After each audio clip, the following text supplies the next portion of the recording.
Hello, everyone. Welcome, welcome. We're just chilling out for now. I was going to do like Slime Rancher tonight, but I am just totally beat from today. So I decided, you know what? Why not just chill out, do some chatting, do some ukulele? It's been a while since I've done a stream like this where we're just kind of hanging out, no game, just chilling. So I decided that that would be what we do tonight. Um, so I am gonna tell you about my audiobook that I finished today, I guess. And then we'll transition into ukulele a little bit later on in the stream. Very short stream I expect tonight, probably only an hour, but yeah. So I finished it was a very short audiobook, so I started and finished it today. It was called, gosh, what was it called? You think I'd remember? I listened to today. Um, Nothing but Blackened Teeth, I believe, is what it was called. Don't know who it was by, but I can't imagine there's very many books by the name Nothing But Blackened Teeth. There's probably just like one. It was good. I mean, it was all right. Like I liked it, but apparently it's like very widely regarded as like a terrible book. I don't know why entirely. I feel like most people kind of didn't have totally a reason. They were just like, yeah, this was awful. But the most common reasons I saw were the characters sucked and were super unlikable, and I also heard people say that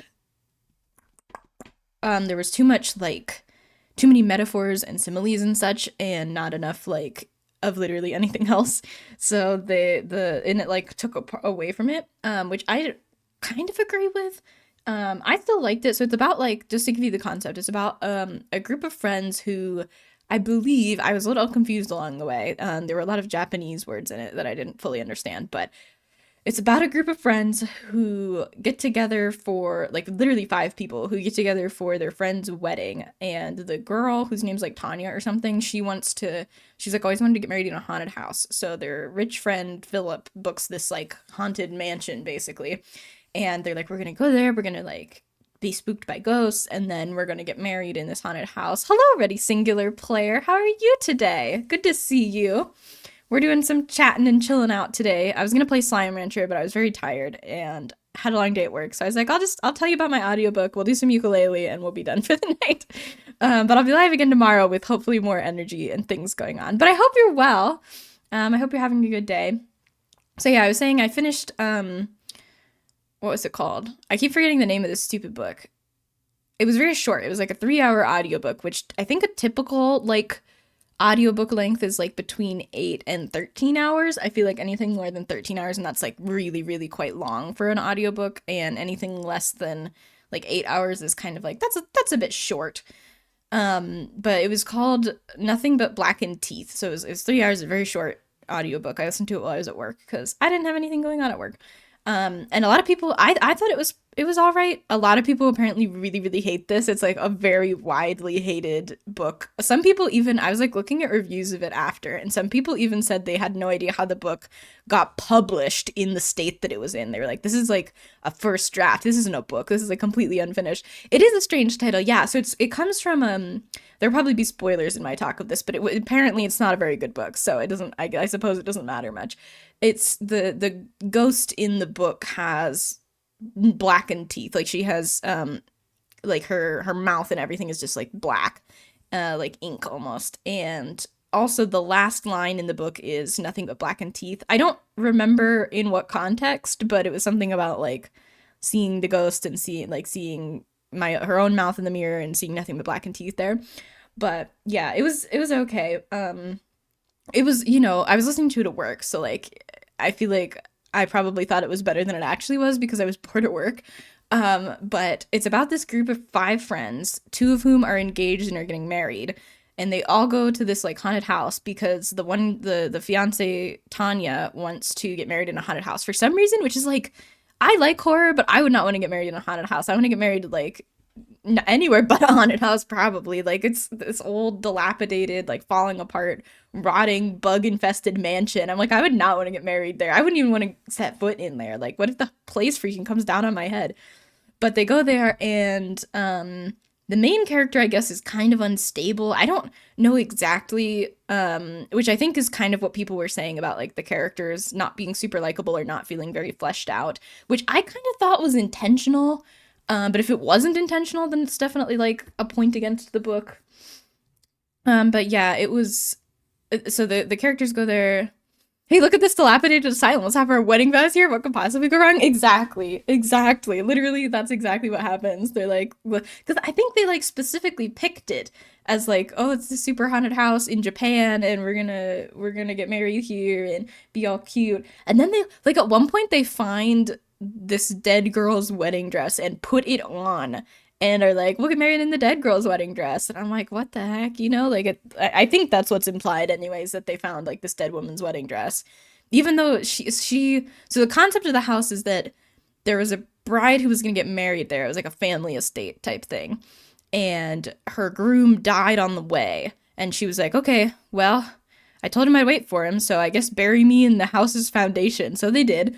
Buried her in the house's foundation. And then every year since, because I guess she's lonely, I think that was the concept that they went with, is they like bury, like seal a girl alive in the walls of the house. That's like the urban legend, is like this bride was buried here, and every year since they've sacrificed some girl by sealing her alive in the walls of the house. So it's supposed to be like super haunted because there's supposed to be thousands of bodies here sealed in the house and stuff, which kind of doubtful because like where are you getting thousands of girls from and sealing? Who's carrying this tradition on? Like it definitely seemed more like folklore than anything else, but there was definitely something going on. Wouldn't the neighbors hear, right? Like, I feel like someone would figure that out, that they're, like, trapping people in... Because they can't have been volunteers. Like, no one volunteers to be trapped in the walls of a house until they starve to death. Like, no one does that. Or I guess they'd probably die of thirst first, right? I think so. I think you die of thirst before you die of starvation. But anyway, yeah, like, wouldn't someone step in? I think it's a pretty secluded house, actually. It seemed like it was, because there was a lot that went down in the mansion that no one ever found out about. Like, while they were there, they end up actually burning it down at the end. And like, no one is close enough to be like to hear people like screaming and stuff in there. Actually, I don't know if anyone. People definitely shouted. I don't know if anyone screamed though, but it was definitely. It seemed like it was kind of secluded. I don't know if they ever said specifically that it was very secluded or not, but it was at least like kind of out of the way. So they go in there and they get really drunk and they eat a bunch of food, and the girl, all haunted houses burn down in horror stories with survivors for some reason. Well, they had to burn the house down to like cover up a murder, low key. I'll get there. I'm just gonna explain this book to you because I have nothing better to do. I have no thoughts in my head. All I have is this book to talk about. So that's what we're doing. But yeah. Yeah.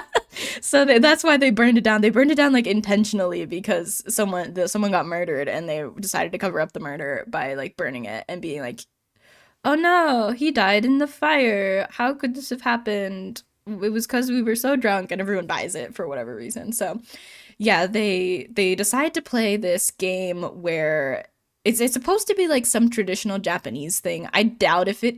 I mean, it could be. I don't actually know. I don't know much about traditional Japanese things, but they're like, we're gonna light 100 candles and tell 100 stories, ghost stories, and every time you tell a story, you blow the candle out, and then when you blow the last one out, it's supposed to both be like, whoever's still there and hasn't been freaked out by the time the last candle goes out, like, wins the game, and also,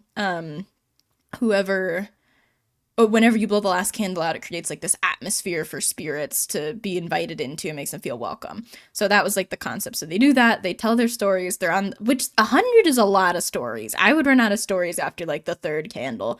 And also that would take so long. I mean, I feel like that would take forever to get through 100 stories. That's a lot of stories.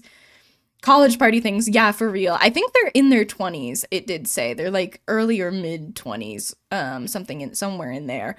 And they tell the stories. They get through 99 of them with nothing eventful happening, and then the girl sees this ghost. She like goes off. The main character, Kat, goes off and sees this ghost in the mirror, and the ghost is like, I'm gonna be your friend, and you're so alone, and I'll be your friend. And she's like, okay. So she goes back, and this is a very like brief summary, but yeah, she goes back, and tells her story, which is, oh, we were college kids, and college kids who totally weren't us came to this house that totally wasn't this house, and we played this game, which is totally not the game that we're playing right now. She's like literally just telling like what happened so far in the night. And she's like, they played the game to invite spirits in, but the thing is, they didn't need to because there were already spirits here. And I didn't totally get that part, but yeah, then all the lights go out. Of course, all the lights go out. And they're not like, let's leave immediately.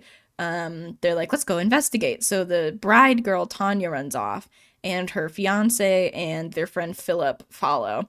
And Kat stays behind. Kat tries to go after them, but her friend, I think his name is like Lee or something like that, stay like is like, no, we can't go after them because this is such a horror movie trope. Like, we're gonna get killed if we go after them. So he keeps her there, and then I guess like there's a couple instances of the house changing where they like they're on the second floor and they open a door and walk out into a courtyard that's on the ground floor, and like only Kat seems to notice.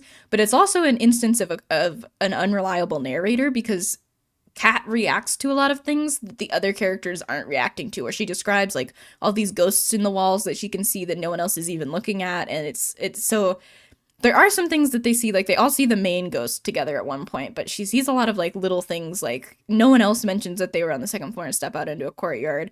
She's like, there is a door here that wasn't there before, and they're like, nah, it's fine, the door was always there, totally. So weird things are happening, and the bride Tanya like runs off and comes back through like a different door. I think she comes back through the door that wasn't there before, and they all come back in, and she's like, oh my gosh, like guys, look what I found. And it's like the dead lady's wedding dress, and she puts the wedding dress on and puts the veil on, and Lee's like, we gotta go, this is too creepy. And Kat's like agreeing with him, and they're like, go if you want to, but like the rest of us are staying for this wedding. And they're like, okay. So they go to leave, and Lee, for whatever reason, I think because he's kind of reckless, runs back and snatches the veil off of Tanya's head, like rips it, tears it in two, basically, like in this grab for it. And she doesn't have a face anymore under there, which was like really quite a creepy thing. Like there's no features, it's just like a mouth, basically. And she's the ghost, like the ghost, like it took her and replaced her with it. And I think what's implied is that the ghost took her and buried her, like hid her in either the wall or buried her in the foundation, like supernaturally, because that's what they do every year, is like bury a girl in the walls. So I think Tanya got, I don't actually know if her name's Tanya, but the bride character I think got buried in the walls is what was implied there. And they're all like, what the heck, and everyone freaks out and doesn't leave. This is where it kind of tripped me up, because they're like, we're not leaving because we have to find Tanya. And I'm like, okay, but you just saw Tanya get eaten by a ghost. Also, the ghost is like in the middle of this room, and they're having a conversation about like what to do. And I'm like, you should be running because there's a ghost with no face laughing at you in the middle of the room. Like, this is just weird. So that was like one of the bones that I had to pick with the book. Danger, let's stay. Exactly. They're like, we gotta find Tanya, we can't just leave her. And I'm like, she was kind of like, I don't know, she's like the least likable character I've ever read in a book in my life. Like she's not, and that was one of the other things people said about the book, was they were like, the characters sucked, I hated all the characters, they were awful. I thought it was intentional that she was awful, so you didn't feel bad about her when she got like disappeared, but she does come back. So I'm like, I don't know. Like, I liked Philip way more than I liked Tanya. She was awful. She's just like a total jerk to Kat. It makes it really clear. Like, this wedding only has 3 guests at it. It's Philip, Kat, and Lee. And then there's the bride and the groom. And they invited Kat, who the bride hates and who used to have a thing with the groom. They invited Lee, who both the bride and the groom hate, and Kat only likes. And then Philip paid for the trip, so he's there because he paid for the trip, and presumably people like him. But it's like a lot of the story focused on like the relationships with the characters, and they all hate each other. So some people didn't like that, which I didn't notice that much, especially because it was an audiobook, and like if I miss something, I don't bother going back, I just keep listening to it. So I didn't catch that a lot, but I knew that Tanya and Kat really didn't like each other, and they had like a bunch of beef going on, and it may have been slightly too much beef for a 3-hour audiobook. It was like probably at least half an hour of beef between Tanya and Kat, and Tanya thinking that Kat wants to steal her fiance husband guy. But anyway, yeah, they are like, there's a ghost in the middle of the room, so what do we do about it? And the husband is like, well, I'm not leaving without my wife, and he's like freaking out and having a mental breakdown. And Kat is seeing all these ghosts climbing out of the walls that no one else seems to see, and Lee is like, obviously we have to leave. Like, I'm not staying and getting murdered. And Philip is like, well, let's just stay. Let's just stay. Like, if you guys want to go, you can go, but I'm staying with the husband. And Kat finally decides we shouldn't split up. Like, we're gonna die if we. They have like a weird concern with horror movie tropes where they're like, when everybody splits up in a horror movie, that's when everybody dies, so we can't split up. And I'm like, this isn't a horror movie though. This is real. Like, to them, it's real life. Like, obviously it's a story, but in their lives, in this book, this is real life. Like, I wouldn't be like, well, in a horror movie, when we all split up, we die, so we have to stay together. I'd be like, no, I'm getting out of the house. There's a ghost lady in the middle of the room, which she does eventually go away, and then they decide that they're gonna stay. So they're like, Philip's like, or not Philip, the husband, whose name escapes me, is like, well, there's always a book in like the movies. There's always a book that you can find, and there's a bunch of books here. They talked about the books earlier. There's a bunch of books here, so one of the books has to say how to get Tanya back. And they're like, well, dude, this isn't a movie. This is like real life. There's not just gonna magically be a book that's like, here's how to get your fiance back. But they go and they look, and he's like, oh my gosh, I found it. And he points to this like molded blank page and is like, we have to do this ritual where we have to like bury a piece of bone in one corner and a piece of organ in another corner and some blood in another corner. And he ends up like ripping his tooth out, like trying to like get all the things for it. And they're like, we're not letting you take a chunk of organ out of your body. Like, that's not happening. But I was thinking about it as I was listening to it, and I was like, your skin is an organ. It's the largest organ in the body. It's an organ. So you could totally just do like, if he already pried a tooth out, that's the hard part, like the bone's the hardest bit. There you go. You got the tooth. Skin's the organ. You just cut off a piece of skin like that. I felt like it was really doable at that point. Like, if he's already got the tooth, you might as well. Ha ha! Welcome in. Hello. Congratulations on the first, and thank you so much for paying your taxes. Yeah. If you already have the bone, like the skin's the organ. There you go. Just try it at that point. And that's kind of where Kat's at. She's like, let's just try this thing. But no one thinks of the skin thing except for me. So they're like, well, we're not letting him cut out like his own heart. And we're trying to, we don't know where to get an organ. And Kat and Lee sit down and they're like smoking a joint. And Philip and fiance guy are arguing. And this bit was a little weird. Lee was like, hey, let's oh, he was like saying play by play exactly what was gonna happen. He was like, if Philip snaps first and punches the fiance guy, then he's gonna end up killing him. And if the fiance guy snaps and punches first, then he's gonna kill Philip. And it was like, he like was like talking about like, this is exactly what's gonna happen, and we're not intervening at all for whatever reason. And they're like, it was just weird. But then, you're in the woods, love you day. I love you too, haha. Have fun in the woods. I hope you have a great day. Much love, much love. Let me get some hearts for you in the chat. There you go. So Philip snaps and punches fiance guy in the face and breaks his nose, and fiance guy starts flipping out, which, like, to be fair, I would kind of be flipping out too if my fiance had just been disappeared by a ghost lady. That's kind of understandable. But he has a knife for some reason that was never mentioned before. I felt like it would have been a better book if they'd mentioned the knife earlier in like foreshadowing, but they did not. It's wet and soggy out here, but you're enjoying it anyway because you're not at work. That's excellent. I'm so glad you're not at work. I'm so glad I'm not at work either.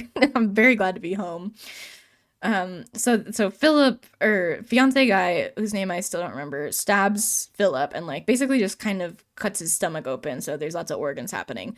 And Philip is still alive. I cannot stress this enough. He's still alive. And Kat goes over and like kneels down, and she sees like the ghost lady kneeling by him and like cradling his head. And she's like, well, we might as well take his organs and do the rest of this ritual. And they're like, what the heck? So they like, I guess, cut parts of Philip's organs out of his still living body that can still feel pain and bury them in the ritual. And then Tanya reappears. And then it cuts to the epilogue, which was wild. And they were like, okay, we're gonna... Or they're at like Philip's funeral, and they're like, we said that the house burned down, and they like impaled his body on a piece of like wood from the ceiling to make it look like it fell and impaled him, because he'd already been like eviscerated at that point. And they burned the whole house down and then tell the police, we were drunk and there was such a panic and we got outside and he just wasn't with us. And then they all kind of go their separate ways. And there was a line that said, we just became Facebook notifications to each other. And I was like, oh my gosh, there's so many people in my life that are just Facebook notifications to me now. That it's literally just like, it's so-and-so's birthday. I wish them a happy birthday. And I'm like, no, we haven't talked in years. But yeah, they just kind of like never speak to each other again. I don't even know if the two get married that were supposed to get married. Because the one, like the bride girl, she comes back, but she's in the hospital because she like, is all freaked out about it, obviously. Um, so they go to the funeral and then part ways, and then the girl Kat is like, she thinks she still sees the ghost places, and is all freaked, not all freaked out by it, but like that's when she says the line that she sometimes thinks she sees her in reflections, but then it always ends up being her reflection, and it's just the shadows that makes her look like she doesn't have eyes, and the shadows that makes her mouth look like it has nothing but blackened teeth. And that's where I guess the title Nothing But Blackened Teeth comes from. So I wouldn't necessarily recommend it, but it is only 3 hours, so yeah. I don't think you'll get much more out of the book than I just told you, though. But another complaint people had was there was a lot of flowery language. Like, it was not very much plot and a lot of flowery language. And I could agree with that. They used a lot of metaphors that were super weird. And, like, I don't know, some descriptions had, like, 3 or 4 metaphors before they moved on to, like, the next thing, you know? Like, when they were describing the wedding dress, I think they spend probably 8 sentences of metaphors describing the dress, which was, in my opinion, kind of excessive. It was just kind of a lot, but it wasn't, I wouldn't, like, there were a lot of 1-star reviews for this book, and I was like, it was still, like, someone worked hard on this, you know, or at least in my opinion. I was under the impression that the creator worked hard on it. It was a cool concept, haunted house, you know, kind of a classic. But I didn't feel like it totally deserved all the hate, and all the people on Reddit were like, this is like the worst short horror story I've ever read in my life. And I was like, well, it was only 3 hours long, so I mean, you can't, like, there's only so much you can do in 3 hours, so I understand the characters not being super fleshed out.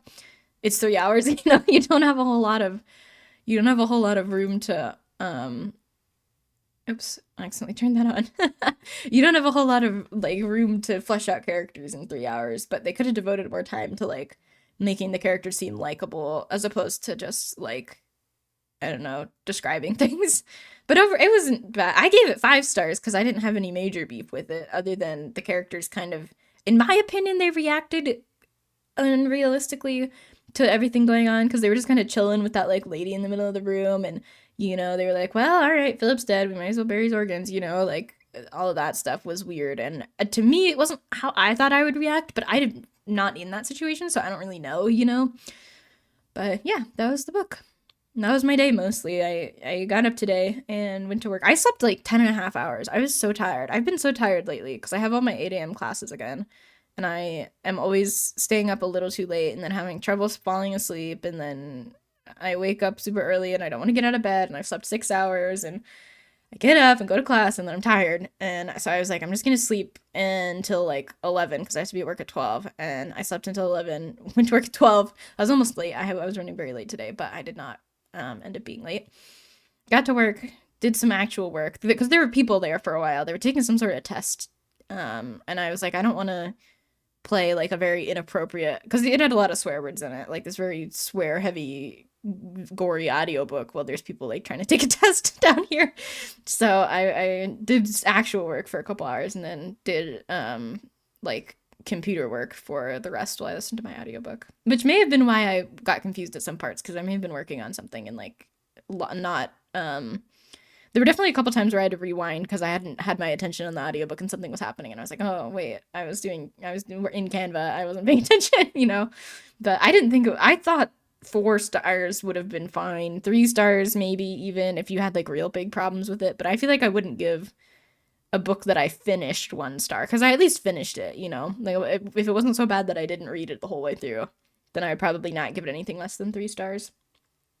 But yeah, if you guys are reading anything interesting books lately, let me know. I think I'm gonna pull up some ukulele music here and get switched into the music category, so we can, like I said, shorter stream today. Let me get my mic filters sorted as well. Oops, that's not what I wanted. We finally figured out some filters that work for not cutting out the high notes in this, so let me just do that really quickly. Mics might sound a little different. Okay, there we go. And we'll get some music up here. I want to sing Honey Honey by ABBA because I've had that stuck in my head like all day. Hey Mikey, how you doing? You're just in time for some ukulele. I hope you're well. How's your new game that you just got going? I saw in the Discord that you got a new one. Psychonauts, was it?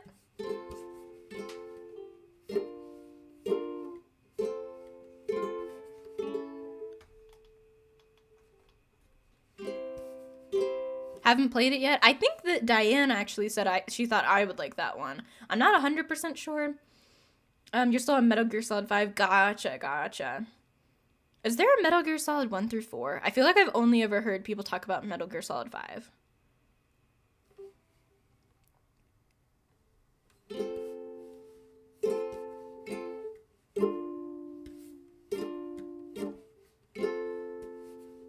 There is? Are they just, like, not as popular? Oh, 4 is only on the PS3, so... Why would they only release it for the PS3? That never makes sense to me. Like, why don't you release games on as many consoles as possible? Unfortunately, it hasn't been ported yet. That sucks. Why would they not? Oh, it's just harder to play. Oh, gotcha. They need to put Paladins back on Switch. I miss playing Paladins. That's like the first game I'm going to download when I get the new PC. Either PS3 or emulator on the PC. That's right. I have heard about emulators before. That you can play games that you couldn't normally play on the PC with emulators that are only available on, like, consoles. I don't actually understand how those work or what they are, but...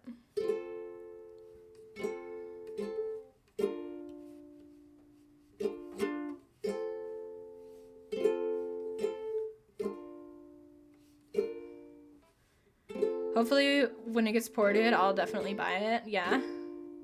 Have you played the other ones? Like 1 through 3? Because I feel like you've been playing 5 for a while and I really liked it. You're back! Welcome back, Ready Singular Player! Not too much. I was just talking about them burning down the house at the end of the book. We're gonna do a little bit of, yes, Coupon. A little bit of ukulele.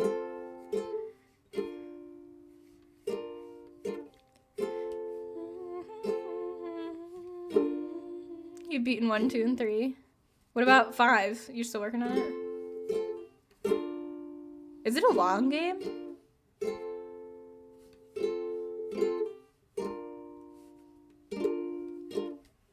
Honey, honey, how you thrill me, honey, honey. Honey, honey, nearly killed me, honey, honey. I've heard about you before, I wanted to know some more. And now I know what they mean, you're a love machine. Oh, you make me dizzy. You just started it. I might be mixing it up with the other one you've played. You know, it's filled with memes. If you get the Master Collection, just know the controls change drastically each game. Why would they do that?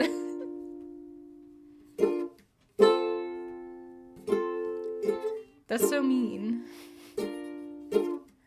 Honey, honey, let me feel it, honey, honey. Honey, honey, don't conceal it, honey, honey.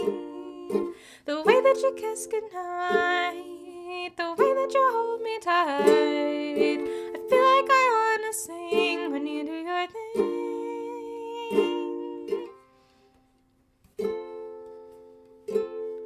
Ooh, which game are you missing for Resident Evil? Controllers improved, got more modern. Okay. Honey, honey, let me feel it, honey, honey. Honey, honey, don't conceal it, honey, honey. I've heard about you before, I wanted to know some more. Now I know what they mean, you're a love machine.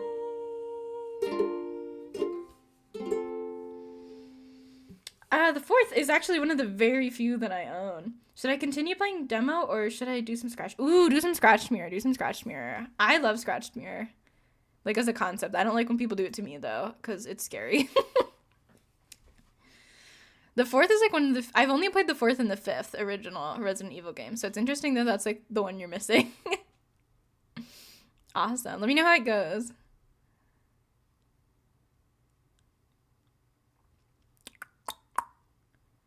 I don't know what else I want to sing. I'm gonna look at some stuff. I think I thought that what's that one called? Mikey, there's one that you played that has like, I think it also starts with an M. I think that's what I thought Metal Gear Solid was. Sheila AI got to her. Oh my gosh. I forget about the AI sometimes, that they added that to like the games. I think instead of AI, or instead of just sticking the survivor with all the gems to do, you know how whenever you're however when you're in the what's it called? Also, I'm realizing you're talking about Sheva from probably Resident Evil 5 AI, not the bots in Dead by Daylight. Which also, yes, there were some issues when I played Resi 5, but in Dead by Daylight, when you're in custom games and there's only one survivor, you only have to do like 2 or 3 gens, and then if you had like another survivor, you have to do like, it starts with like 2 gens, and then if you have 2 survivors, you have to do 3 gens. I think that they should just, like, when someone disconnects, it should just auto-complete some gens at random, or like not even auto-complete them necessarily, but just like pull gens off the map and lower the amount of gens you have to do, like they do in custom games. I think that would be better.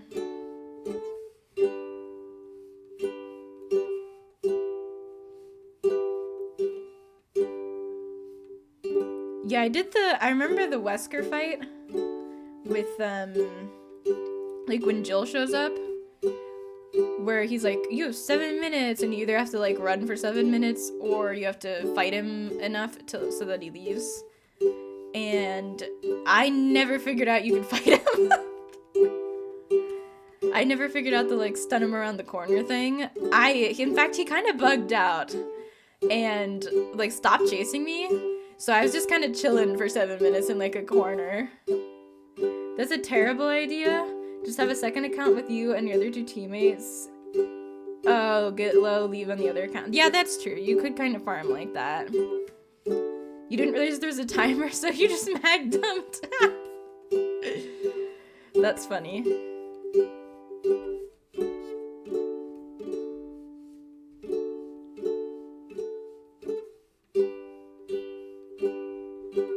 But I guess you'd eventually like get DC penalties. Lots of explosions with grenades. I literally just never realized you could fight him. There was someone in my chat that was like talking me through the game, which was very, very helpful. And they left for that fight, and they came back and they were like, "How'd you do?" And I was like, "You could do anything." They came back like right at the end, I think, and it was all timed out. And then I had to do the Jill fight, and they thankfully helped me with that. Because I think I would have just kept shooting her. Like, my chat, I do remember my chat was helping me with that. And they were like, I like shot her once and like landed a shot in the chest, and was like, that's what I have to do. I didn't realize you had to like grab her and hold her, so I kept trying to shoot her in the chest and just killing her by accident. I landed like one coincidental like good shot, and then thought that was what had to be done. I also figured out you weren't supposed to hit Jill with a shotgun. Bad idea. I had to be told you weren't supposed to hit Jill with a shotgun.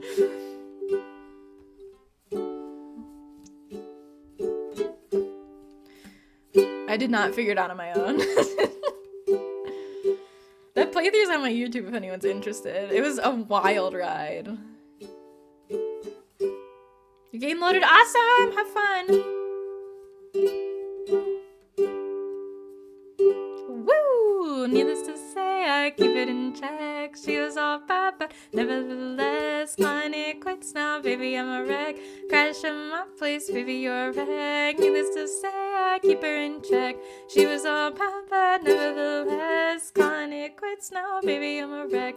Crash in my place, baby, you're a wreck. Thinking in a bad way, losing your grip. Screaming in my face, baby, don't trip. Someone took a big, I don't know how that felt. Looking at you sideways, party on tilt. Ooh, some things you just can't refuse. And I'm not trying to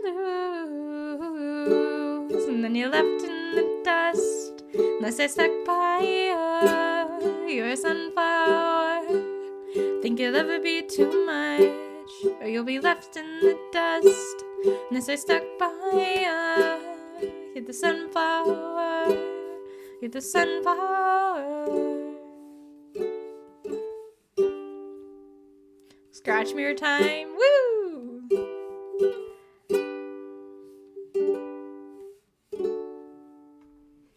I hope you get some good jump scares in.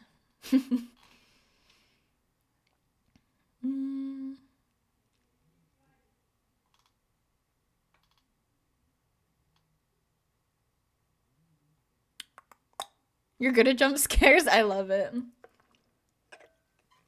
I'm good at getting jump scared. We have a cardboard cutout of like a figure at the library that I work at. And for some reason, it's like right in front of the employee entrance doors right now. And every time I walk into the building, I get scared by this like stupid, it's like a cardboard cutout of a statue that we have. That's like kind of our mascot ish. I don't know. And it scares the crap out of me every time. I'm like, oh my gosh, why is he there? I always think it's a person. When I play Scratch Mirror, that's the only time you're nicest killer. Really? I'm surprised that you're ever nicest killer, Mikey. I didn't think you were capable of it.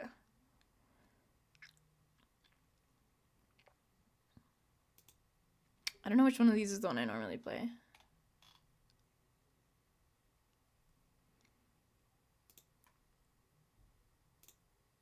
Let me look. I don't think it's this one. You main demo, it's illegal for you not to have some nice matches. I know. Demo's excellent. He's just a puppy. He's a little puppy dog. Game time? All right. Get in there. Get some scares. Let us know how it goes.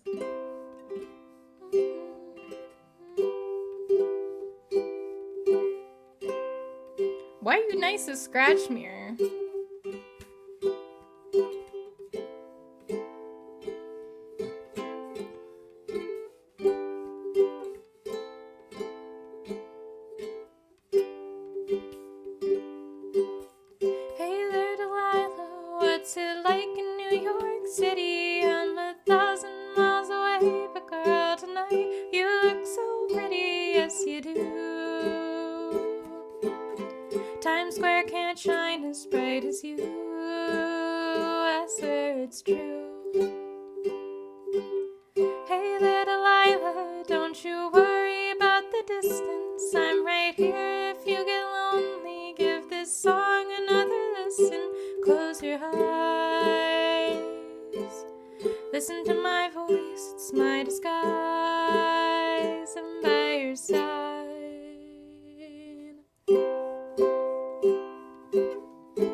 Because it's really, really high and my voice is kind of tired today.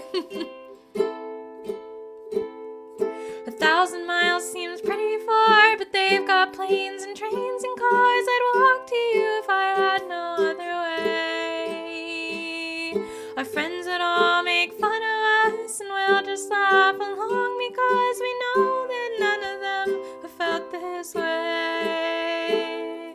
Delilah, I can promise you that by the time we get there, the world will never ever be the same. And you're to blame. Hey there, Delilah, you be good and don't you miss me. 2 more years and you'll be done with school and I'll be making history like I do. You know it's all because of you. We can do whatever we want to. Hey there, Delilah, here's to you. This one's for you.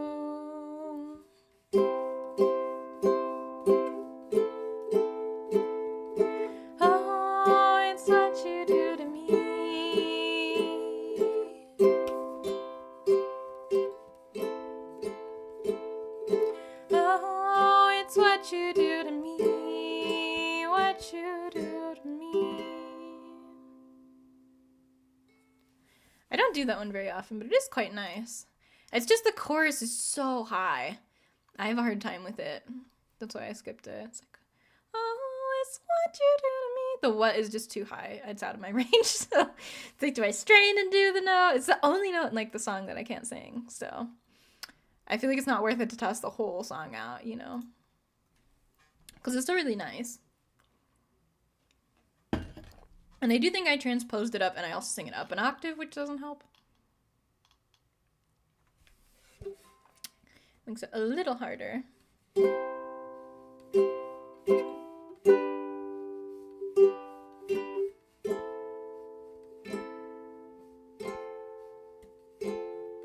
Well, you done me and you bet I felt it. I tried to be chill, but you're so hot that I melted. I fell right through the cracks, and I'm trying to get back. Before the cool done run out, I'll be giving it my bestest, and nothing's gonna stop me but divine intervention. I reckon it's again my turn to win some or learn some, but I won't hesitate no more, no more. It cannot wait, I'm yours.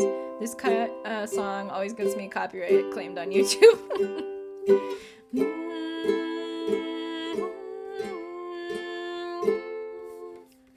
Well, open up your mind and see like me. Open up your plans and damn, you're free. Look into your heart and you'll find love, love, love, love. Listen to the music of the moment, people dance and sing. We're just one big family, and it's your God-forsaken right to be a love, love, love, love, love. Love that chord. So I won't hesitate no more, no more. It cannot wait. I'm sure there's no need to complicate. Our time is short. This is our fate. I'm yours.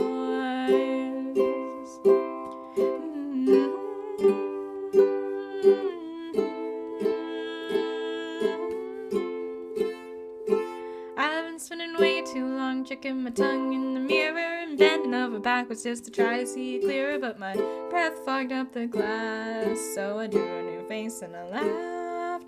I guess what I'm saying is there ain't no better reason to rid yourself of vanities and just go with the season. It's what we aim to do. Our name is our virtue. But I won't hesitate no more, no more. It cannot wait. I'm yours. Well, open up your mind and see like me. Open up your plans and damn, you're free. Look into your heart and you'll find. So please don't, please don't, please don't. There's no need to complicate, 'cause our time is short. This is our fate.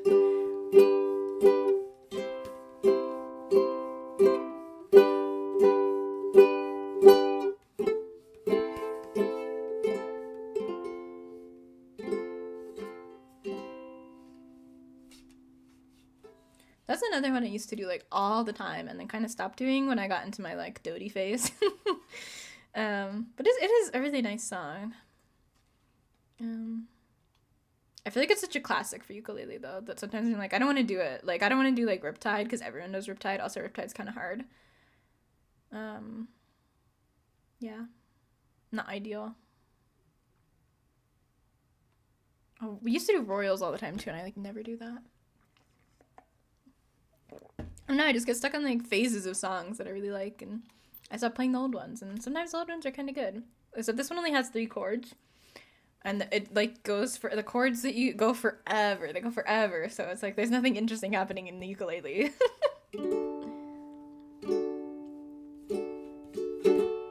Never seen a diamond in the flesh. I cut my teeth on wedding rings in the movies. And I'm not proud of my dress. in a torn up town. No postcode envy, but every song is like gold teeth, Grey Goose, dripping in the bathroom, bloodstains, ball gowns, trash in the hotel room. We don't care. Driving Cadillacs in our dreams, but everybody's like Crystal, Maybach, diamonds in your timepiece, jet planes, islands, tigers on a gold leash. We don't care. We aren't caught up in your love affair, and we'll never be royals. You know, running our blood, the kind that looks just ain't for us. We crave a different kind of buzz. Let me be your ruler. You can call me Queen Bee, baby, I'll rule. Let me live that fantasy. My friends and I, we've cracked the code. We count our dollars on the train to the party, and everyone who knows us knows we're fine with this. We didn't come from money, but every song is like gold teeth, Grey Goose, dripping in the bathroom, bloodstains, ball gowns, trash in the hotel room. We don't care. Driving Cadillacs in our dreams, everybody's like Crystal, Maybach, diamonds on your timepiece, jet planes, islands, tigers on a gold leash. We don't care. We aren't caught up in your love affair, and we'll never be royals. You know, running our blood, the kind of looks just ain't for us. We crave a different kind of buzz. Let me be your ruler. You can call me Queen Bee, baby, I'll rule. Let me live that fantasy. We're bigger than we've ever dreamed. I'm in love with being queen. Life is game without a care. We aren't caught up in your love affair. We'll never be royals. In our blood, the kind of looks the same for us. We crave a different kind of buzz. Let me be your ruler. You can call me Queen Bee, baby, I'll rule. Let me live that fantasy. I like that one, but not enough to do it like every stream. I think it's cool, but it does get a little repetitive, which can be hard to like make sound interesting. I don't know. Maybe I overthink it. Overthink it. Which I'm sure I do with some songs, but yeah. Coming up on an hour. I'll maybe do one or two more. I want to wait for Ready Singular Player to get back before I end because I want to see how their game went.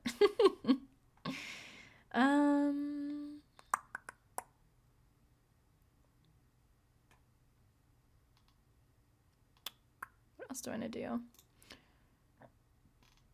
I feel like this one I have a hard time with the chords.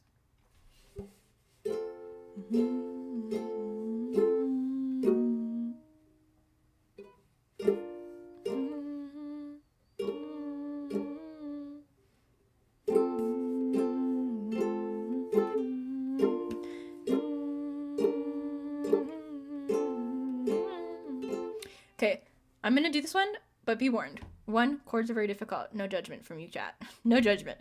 2, lots of swear words. Actually, not that many swear words, but there are swear words. So, like, right off the bat, just be careful with that.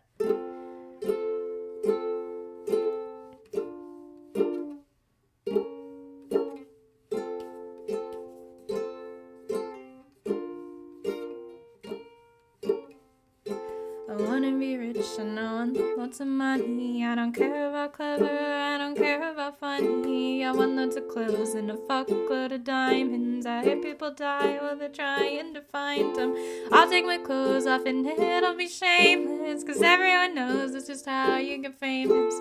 Look at the sun and I'll look in the mirror. I'm on the right track, I'm on to a winner. I don't know what's right or what's real anymore. I don't know how I'm meant to feel anymore. When do you think it'll become clear? I'm being taken over by the fear. Life's about film stars and less about mothers. It's all about fast cars and cussing each other. But it doesn't matter, cause I'm packing plastic, and that what makes my life so fucking fantastic. I am a weapon of massive consumption, and it's not my fault, it's how I'm programmed to function. Look at the sun and I'll look in the mirror. I'm on the right track, we're on to a winner. I don't know what's right or what's real anymore. I don't know how I'm meant to feel anymore. When do you think it'll all become clear? I'm being taken over by the fear. Forget about guns and forget ammunition, cause I'm killing them all on my own little mission. I'm not a saint, but I'm not a sinner. Now everything's cool long as I'm getting thinner. I don't know what's right and what's real anymore. I don't know how I'm meant to feel anymore. When do you think it'll all become clear? I'm being taken over by the fear.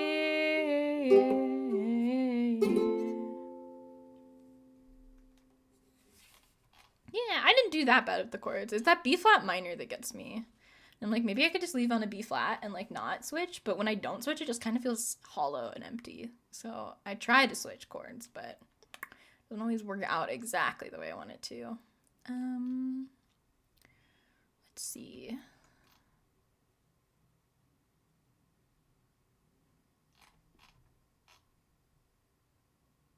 Let's do. I haven't done this in a bit. This is like the one Steven Universe song I know. And it's got difficult chords, but it's not long.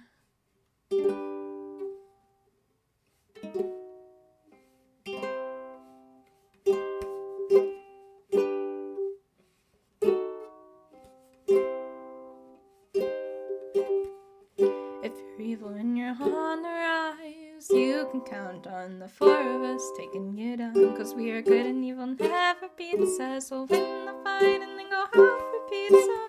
We are the crystal gems. We'll always save the day. And if you think we can't, we'll always find a way. That's why the people of this world believe in incarnate amethyst and Pawn Stephen are the crystal gems. We'll always save the day, and if you think we can't, we'll always find a way. That's why the people of this world believe in incarnate amethyst and Pawn Stephen. Rough start to that one, but we made it in the end. And I think we will end on You're My Sunshine, because I quite like that one. I think it's a fun one to end on, especially if I'm like going to bed after stream. I just think it's a nice little like, let's unwind. You're My Sunshine. It's cute.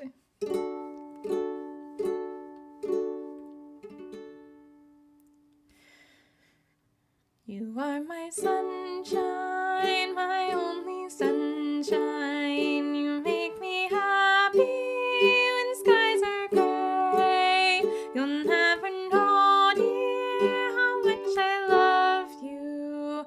Please don't take my sunshine away.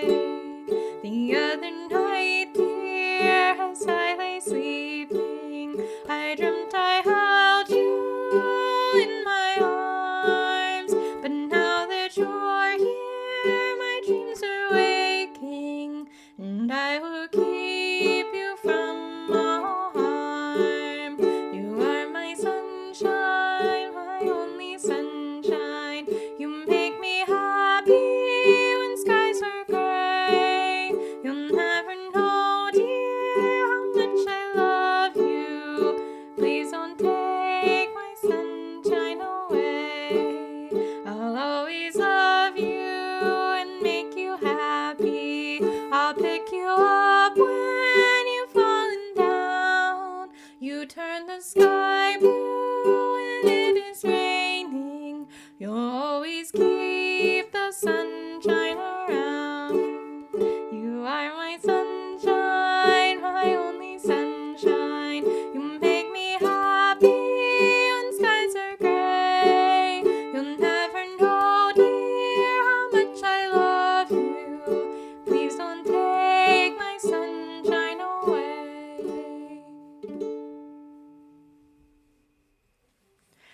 think that one's super fun and super cute.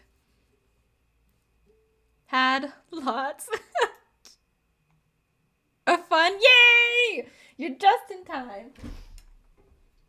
I didn't want to end until I heard how your game went. How'd it go? Let me get my mic filters back on so I can talk to you about it. Did you get to scare a lot of people?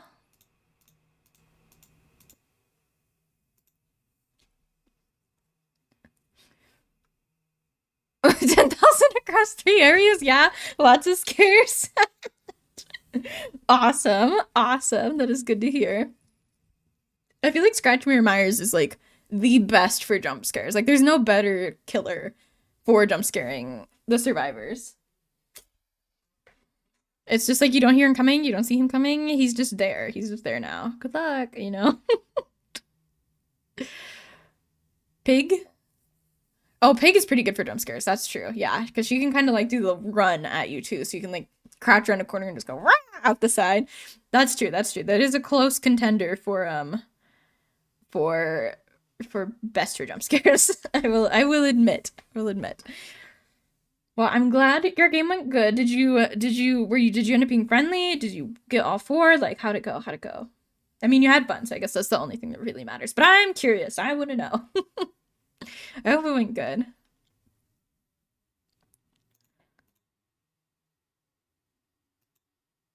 Also, for anyone who doesn't know, because I've been trying to say this, we're having our big 10-hour stream anniversary celebration on Sunday, March 3rd. It's going to be like an all-day thing because it's going to be 10 hours, and it's going to rock. So I hope to see you there.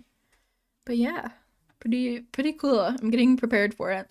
I got 3 and had Hatch spawn right on me when a survivor wriggled out of your grasp. Ah, that's terrible. That's so unlucky.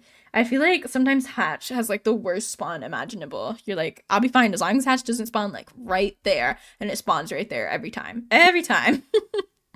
worst luck when it comes to Hatch. I've never had good luck when it comes to Hatch. I always have like such a hard time with it. It just don't be working out for me. I don't know why.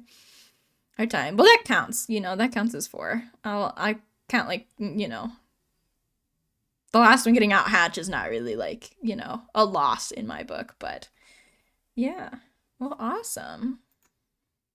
Well, thank you so much for being here and hanging out with me. I really do appreciate that. This was a nice, just chill stream. I haven't done a nice chill stream like this in a while, where it's just us kind of hanging out, chilling, some ukulele, you know, stuff like that. So I really appreciate you guys being here. Thank you specifically to Ready Singular Player, Mikey, and Haha for hanging out. Lots of love to you guys, and thank you to any lurkers who were here chilling. I appreciate you as well, even if I may not be able to call you out by name because I don't know who you are, but still much appreciated. I hope your games continue to go good, Ready Singular Player. I hope that they're awesome. I hope you get lots of kills and lots of scares and whatever else your heart desires. It was fun. I'm glad you liked it. I'll be live again tomorrow, same place, same time, 6 p.m. Eastern Standard Time. Probably a longer stream, possibly Dead by Daylight. You're very welcome. And yeah, I hope everyone has a great night. Hopefully you guys get everything you want out of the day, and I hope to see you tomorrow. Have a good one. Bye, guys!